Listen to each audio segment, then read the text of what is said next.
it's National Log Home Month. We thought we'd share another little story about how Honest Abe Log Homes got started, and we thought it fitting to share that it come from mop and broom handles. So we actually have an original stack of mop and broom handles. And before she gets started in on this mop and broom handle that she loves telling the story about, I hated these things because they weren't mop and broom handles to me, they were tobacco sticks. We grew tobacco, and I remember cutting and sticking a spike on the end. Sometimes that spike would go through your hand about right here, but hopefully most of the time the tobacco went down. You put 5 to 6 on this based on how long it was, but that was hard work.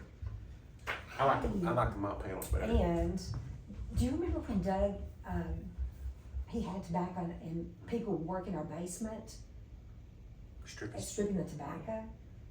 And then I remember I would have to cook dinner for all of them. Mm-hmm. But after they got through, I know my basement smelled like tobacco for years. He quit stripping doing that after Yeah, that. I We kind of stripped forgot in the about barn, that. but that was a good idea. I wish he did it And see, that in the way basement when I was doing it. Yeah. It would have been cooler. But it was kind of cool usually when you stripped them back anyway, because it was more in the fall and winter months. So this bundle is from the Rich family in Moss, because there wasn't a lot of money in mop and broom handles. So these were sold as tobacco sticks, just what you said, and that's why he kept this bundle. But they said they made terrible tobacco sticks too, so. The round ones didn't work as good as the square ones. Yeah, but. But Dad would go around to other mills and take their edging strips and slabs and then run them through a straight line saw and cut them into squares. And that's kind of how he taken somebody else's junk and turned it into something.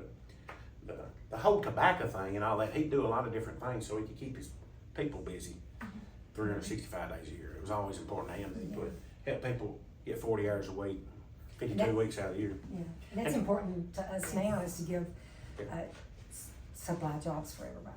But, you know, stripping tobacco you could do in the rain when loggers couldn't log. You know, Jerry would come over and strip tobacco, and it gives somebody something to do when the weather conditions wouldn't cooperate.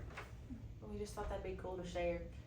That was the very first business Dad started, was the mop and broom handles out of scraps from other sawmills.